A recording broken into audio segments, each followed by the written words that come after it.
Bismillahirrahmanirrahim. Assalamualaikum warahmatullahi wabarakatuh.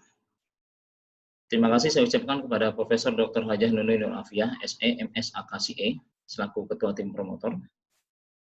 Juga kepada Bapak Dr. Hari Suharman, MA, CSRS, selaku anggota Tim Promotor. Dan juga kepada Bapak Dr. Muhammad Dahlan, SE, MACC, AK, selaku anggota Tim Promotor. Tidak lupa saya mendoakan juga kepada Bapak Ibu Tim Promotor, agar selalu dalam keadaan sehat, walafiat, tidak kurang suatu apapun, dan terlindung selama masa pandemi seperti ini. Amin. Izinkan saya, Bapak Ibu Promotor, untuk menyampaikan update terkait disertasi saya yang sudah diujikan pada seminar usulan riset atau SUR pada bulan Januari 2020 yang lalu, yang berjudul Deteksi Dini Potensi Bias Reliabilitas Sustainability Report, Studi Fenomenologis pada Perusahaan Industri Hulu Migas di Indonesia. Adapun update saya setelah SUR tersebut adalah sebagai berikut. Berdasarkan catatan dan masukan yang diberikan oleh tim penelaah dan para tim promotor, maka setidaknya ada 3 garis besar, antara lain terkait masalah skop penelitian. Penentuan skop penelitian apakah pada level makro, mikro, ataupun field. Maka pada kesempatan kali ini saya menyampaikan penelitian ini merupakan penelitian pada level industri atau field level, yaitu perusahaan yang bergerak di bidang industri hulu migas. Yang kedua, fenomena harus dipertajam dan dibangun dari peristiwa yang terjadi terkait pelanggaran yang diambil dari media massa. Untuk mempertajamnya, maka saya menggunakan dengan mendalami studi literatur dengan metode systematic literature review. Berdasarkan SLR atau systematic literature review yang diperoleh ini, hasilnya juga nanti akan dilanjutkan untuk menentukan aktor dan peran aktor dari fenomena yang terjadi yang diangkat pada penelitian ini. Secara umum, Bapak Ibu Promotor yang saya hormati, penelitian ini saya bagi menjadi 2 tahap. Adapun tahap pertama adalah menganalisa literatur review dengan metode systematic literature review atau SLR. Kemudian, SLR ini juga akan menjadi dasar dalam menentukan faktor-faktor bias dalam pelaksanaan sustainability report perusahaan industri hulu migas berdasarkan telaah pada literatur. Telaah literatur ini menggunakan tahapan-tahapan dengan metode yang mengacu pada Cochrane, yaitu tahun 2019, dan Gog, Oliver, dan Thomas tahun 2017. Hasil akhir pada systematic literature review ini juga nanti akan dipublikasikan menjadi satu publikasi artikel yang menjadi salah satu syarat dalam kelulusan program dokter ilmu akuntansi Universitas Pajajaran. Perbandingan tahap 1 dan tahap 2 antara lain, tahap 1 ini termasuk hasil perbaikan SUR yang sudah dilakukan. Hal ini mencakup melanjutkan hasil temuan berdasarkan SLR sebagai dasar dalam membangun paradigma kritis. Kemudian pada tahap 2 termasuk tahap 1 yang sudah dilakukan dalam SLR, itu menggunakan studi fenomenologi untuk mengkonfirmasi hasil temuan berdasarkan SLR kepada para expert dalam ekosistem sustainability reporting. Para expert di sini disebut para interviewee atau para informan yang akan menjadi koresponden saya dalam melakukan interview dalam studi fenomenologi ini. Di sini saya juga akan menyampaikan environment fenomena atau bahasanya disebut sebagai ekosistem dari studi fenomenologi ini, antara lain berdasarkan fenomena dan hasil SLR bersimpulkan bahwa sustainability reporting ini tidak sesuai dengan praktek yang seharusnya dilakukan. Maka oleh karena itu didapat setidaknya ada 4 aktor yang bermain pada fenomena ini, antara lain pertama adalah regulator. Mencakup antara lain Kementerian Lingkungan Hidup, kemudian juga ada lagi WALHI yang mendapat otoritas dari kementerian untuk menentukan beberapa kebijakan terkait lingkungan, dan ada juga NCSR. Aktor lainnya adalah konsultan CSR atau SR, mereka yang memberikan jasa kepada perusahaan-perusahaan yang akan membuat laporan SR. Yang ketiga adalah auditor CSR, mereka yang memeriksa laporan-laporan yang dibuat perusahaan berupa laporan sustainability reporting atau pelaksanaan CSR yang sudah dibuat. Yang ketiga adalah para pelaku dan pelaksana CSR di perusahaan industri oil dan gas atau hulu migas. Mereka terlibat langsung dalam pembuatan laporan tersebut, maka dipandang perlu sebagai salah satu aktor dalam fenomena yang diangkat pada penelitian ini. Sementara tahap 2 dalam penelitian ini adalah melakukan wawancara dengan para expert atau aktor fenomena, ini akan menjadi hasil akhir dari penelitian ini. Tahap ini saya baru saja sampai kepada tahap membuat list atau list para koresponden siapa yang akan menjadi target untuk interview pada studi fenomenologi. Kemudian hasil penelitian ini juga nanti akan merekonstruksi model dalam mendeteksi potensi bias sustainability report yang sudah ada, seperti model GRI ataupun proper ataupun Serika Hati yang sudah ada dan digali berdasarkan studi fenomenologi pada penelitian ini. Yang ketiga, hasil penelitian ini pada tahap 2 ini juga akan menjadi artikel publikasi kedua yang juga menjadi salah satu syarat dalam kelulusan program dokter ilmu akuntansi Universitas Padjadjaran. Informasi atas update 1 ini kepada Bapak dan Ibu promotor, saya menginformasikan sudah sampai pada tahap naskah jurnal yang akan segera disubmit dan dipublikasikan dengan judul Bias Potential of Sustainability Report for Upstream Oil and Gas Companies, a Systematic Literature Review. Jadi sebenarnya saya menggunakan metode Systematic Literature Review. Di sini saya menggunakan nama saya, kemudian nama Prof. Nunui, dan Bapak Hari, dan Bapak Dahlan. Adapun naskah lengkapnya akan saya kirimkan pada Bapak Ibu. Hasil tahap 1 ini, izinkan saya menyampaikan pemaparan yang juga menjadi ringkasan daripada artikel yang akan segera disubmit ini, antara lain sebagai berikut. Latar belakang fenomena, pelanggaran, dan penyimpangan praktek SR yang terjadi. Kemudian dilanjutkan dengan ground theory, yang digunakan adalah fraud theory, menurut Kresi tahun 53. Kenapa fraud theory? Karena terkait dengan pelanggaran dan penyimpangan praktek sustainability report. Kemudian lagi, selanjutnya karena ini merupakan SLR atau Systematic Literature Review, maka harus menggunakan academic journal sebagai pembahasan datanya. Kemudian, riset paradigma yang digunakan pada penelitian ini adalah critical paradigma, yaitu mengkritisi atas metode penilaian yang sudah ada, baik itu dilakukan proper, GRI, ataupun Serika Hati. Kemudian, metode penelitiannya adalah pendekatan kualitatif dengan systematic review method untuk tahap 1 ini. Proses SLR yang dilakukan pada penelitian ini, pada tahap 1 ini antara lain. Di sini saya berusaha menggambarkan rangka pemikiran, dimulai dari pencarian proses scientific literatur. Ada 5 database di sini, yaitu Science Direct, ProQuest, Tyler, Emerald, dan EBSCOhost. Pencarian literatur tahap awal ini dengan kata kunci yaitu CSR, Sustainability Report, Upstream Oil and Gas. Maka didapat dengan jumlah sebanyak 571 artikel. Nah, ini adalah kategori saat melakukan pencarian pada tahap pertama ini. Dengan tipe publikasi, semuanya adalah scholarly journal, dalam kisaran tahun 2010 sampai 2020 dengan bahasa Inggris, ketersediaan data dalam bentuk full text, jadi bukan hanya abstrak ataupun part of text, kemudian metode penelitian, baik yang kualitatif ataupun kuantitatif, keyword pencarian adalah CSR, Sustainability Report, Upstream Oil and Gas. Jumlah publikasi dari hasil pencarian ini tadi sebanyak 571 sebanyak tahap pertama, sebagaimana terlihat pada diagram pie berikut ini. Kemudian dari 571 tersebut, seluruh paper kemudian di screening kembali berdasarkan titel atau judul dan abstrak untuk menggugurkan beberapa paper yang terindikasi duplikat dengan database satu dengan database lainnya. Sehingga setelah digugurkan, total paper yang dikumpulkan adalah sebanyak 194 paper dari tahun 2010 sampai 2020.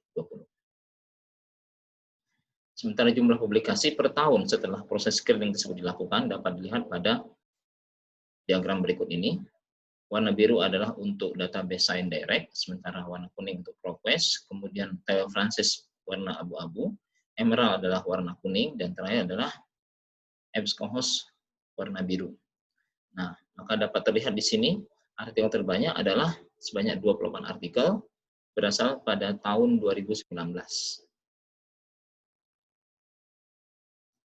Ini adalah nama-nama jurnal publikasi berdasarkan artikel yang sudah diambil. Terlihat yang terbanyak di sini adalah Journal of Clean Air Production, kemudian Resources Policy, kemudian Social Responsibility Journal, Energy Policy, kemudian Extractive Industry and Society, susul juga Journal of Business Ethics, kemudian Sustainable Development, Europe Asia Studies, Ecological Indicator. Nah, pada tahap selanjutnya saya melakukan quality assessment, yaitu meneliti ketersediaan atas paper yang sudah disortir dan difilter dan digugurkan untuk beberapa kualifikasi sebelumnya dengan metode quality assessment. Adapun kriterianya adalah sebagai berikut, bahwa riset jurnal yang dipublikasikan dari tahun 2010 sampai 2020, kemudian yang menyediakan hasil terkait sustainable report, reliabilitas, kemudian yang terkait dengan reliabilitas sustainable report yang berhubungan dengan perusahaan industri hulu migas. Jadi jika terdapat pembahasan artikel terkait sustainable report tapi tidak membahas masalah hulu migas, maka artikel tersebut juga akan digugurkan. Begitupun sebaliknya, bila membahas mengenai hulu migas tapi tidak membahas mengenai sustainable report juga akan digugurkan. Dan kriteria terakhir adalah jurnal dengan Q kategori, yang termasuk dalam kategori inilah Q1 sampai Q4, dan H index, sehingga tersisa hanya sampai 56 research paper yang tersedia. Berikut adalah tampilannya, grafik. Terlihat dari diagram ini bahwa jumlah paper yang terkumpul sebagian besar adalah pada level Q1 berwarna biru. Kemudian yang paling sedikit adalah pada Q4 warna orange, warna kuning ya. Nah, merupakan H index tertinggi di sini adalah pada Journal Science of the Total Environment, itu Q1 sebanyak 205.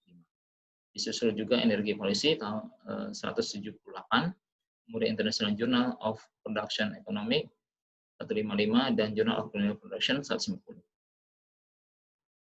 Metode penelitian. Berdasarkan artikel terkumpul sebanyak 56 artikel tersebut, maka 64%-nya adalah menggunakan pendekatan kualitatif, sementara 29%-nya adalah kuantitatif, sementara sisanya 7% adalah mendekati pendekatan dua metode atau mixed method, kualitatif dan kuantitatif. Berdasarkan teori atau ground teori yang digunakan pada 56 artikel tersebut, maka terlihat di sini stakeholder teori adalah teori yang paling banyak digunakan. Disusul setelah itu adalah legitimasi teori dan institutional teori, kemudian ada juga political economy teori, kemudian new institutional sociology atau NIS teori, dan post-colonial teori. Kemudian saya juga membahas di sini geographical distribution analysis, yaitu berdasarkan negara. Negara terjadinya penyimpangan CSR atau pelaporan CSR tersebut. Di sini jumlah terbanyak sebanyak 10, yaitu dengan warna biru yang paling pekat, yaitu negara Nigeria. Nah, di sini disusul satu negara Rusia, kemudian UK, South Africa, Kanada, Thailand. Kemudian Indonesia, Sudan, Saudi Arabia, Qatar, Myanmar, Malaysia, India, Egypt, China, Brunei, Australia, Algeria, Yaman, Venezuela, dan United States. Tentu saja temuan ini berdasarkan systematic data review yang sudah terfilter atau terklasifikasi berdasarkan tahap-tahap penelitian yang dilakukan pada tahap sebelumnya. Kemudian berdasarkan perusahaan pelaku atas pelanggaran CSR dan SR ini antara lain adalah yang tertinggi terdapat pada perusahaan ExxonMobil, kemudian yang kedua adalah Chevron, yang ketiga Shell, British Petroleum, kemudian Total Oil, Petrobras, Lukoil, Gazprom, Rosneft, Statoil, Eni, Sinopec, Petronas, plus Vietro, kemudian Repsol, dan Pertamina juga termasuk salah satu perusahaan dari Indonesia, OMV, ConocoPhillips, CNOOC, Basneft, dan Ajib. Ini berdasarkan 56 artikel yang sudah terfilter. Hasil, kemudian mengacu kepada hasil di sini, maka berdasarkan klasifikasi hasil penelitian atau kesimpulan yang terdapat pada 56 paper tersebut, didapat di sini bahwa yang terbanyak adalah, salah satunya adalah covering business practice. Jadi perusahaan menyebabkan, faktor bias yang menyebabkan perusahaan melakukan praktek sustainability tersebut adalah antara lain untuk menutupi praktek bisnis yang sebenarnya terjadi. Di sini ada beberapa deskripsi yang menjadi alasan perusahaan antara lain sebagai aktor sustainable. Jadi perusahaan berusaha untuk menampilkan sebagai aktor sustainable. Kemudian untuk mengurangi tekanan media, juga mengurangi tekanan eksternal dan tekanan internal dari perusahaan sendiri. Nah, itu perusahaan juga mempunyai tujuan untuk mempromosikan global reputasi, kemudian memperbaiki atau menyelamatkan image perusahaan, kemudian sebagai cara untuk memberikan nilai beda daripada kompetitornya, kemudian juga sebagai red washing, ya, sebagai perusahaan memiliki potret sebagai corporate citizen yang baik, kemudian untuk meyakinkan sebagai perusahaan memiliki good reputasi. Ini berdasarkan penelitian yang sudah dilakukan dari tahun 2015, 2010 sampai 2020. Begitupun tahap kedua, di sini ada les informatif dan transparan. Kemudian yang ketiga adalah berdasarkan spesifik mission dan interest, ini yang didapatkan dari jurnal tersebut. Kemudian unfocused dan disoriented. Kemudian lagi ada unsustainable. Maka jika direkapitulasikan secara singkat berdasarkan display berikut ini, maka yang terbanyak adalah less informatif dan transparan. Perusahaan-perusahaan industri hulu migas berdasarkan telah literatur systematic literature review ini memiliki faktor bias terbanyak adalah less informatif dan transparan. Jadi perusahaan tidak transparan atau kurang memberikan informasi lengkap dalam penyampaian sustainable report-nya. Yang kedua adalah unfocused dan disoriented. Jadi perusahaan tidak fokus dalam menyampaikan report-nya atau dalam praktek SR-nya dan memiliki orientasi selain penyampaian orientasi lingkungan. Kemudian juga menghindari peraturan atau hukum yang berlaku. Jadi banyak perusahaan melakukan sustainable report tersebut hanya kewajiban menghindari tuduhan hukum atau tuntutan hukum. Dan yang keempat di sini disebutkan juga covering business practice. Artinya perusahaan berusaha menutupkan praktek yang sebenarnya terjadi di perusahaan dengan melakukan CSR tersebut. Kemudian lagi selain itu ada juga specific mission dan interest. Jadi perusahaan memiliki misi atau ketertarikan sendiri dalam praktek CSR tersebut. Jadi bukan tujuan untuk penyelamatan lingkungan atau kepedulian terhadap global warming. Dan terakhir adalah unsustainable. Di sini banyak kejadian perusahaan yang hanya melakukan sustainable reporting tersebut atau praktek CSR hanya dalam kurun waktu tertentu saja tanpa going concern. Berdasarkan finding di sini, maka klasifikasi terbagi dua, antara lain dalam aktivitas CSR, yaitu sebelum pelaporan, ada unfocused dan disoriented, kemudian avoid regulation dan law, kemudian specific mission and interest, dan unsustainable. Sementara pada saat pelaporan, ada dua hal yang diterapkan oleh perusahaan yang menjadi faktor bias di sini, antara lain less informatif dan transparan, kemudian covering business and practice. Saya ucapkan sekian dan terima kasih kepada Bapak Ibu tim promotor, pada Profesor Dr. Hajah Nunung Nur Afiah, SE MSA KCA, juga kepada Dr. Hari Suharman, MA CSRS, dan Dr. Muhammad Dahlan, SE MA CSAK. Saya berharap masukan dan koreksi atas apa yang saya sampaikan di sini. Saya berusaha yang terbaik, menyampaikan untuk memberikan yang terbaik apa yang bisa saya lakukan. Terima kasih Bapak Ibu promotor. Assalamualaikum warahmatullahi wabarakatuh.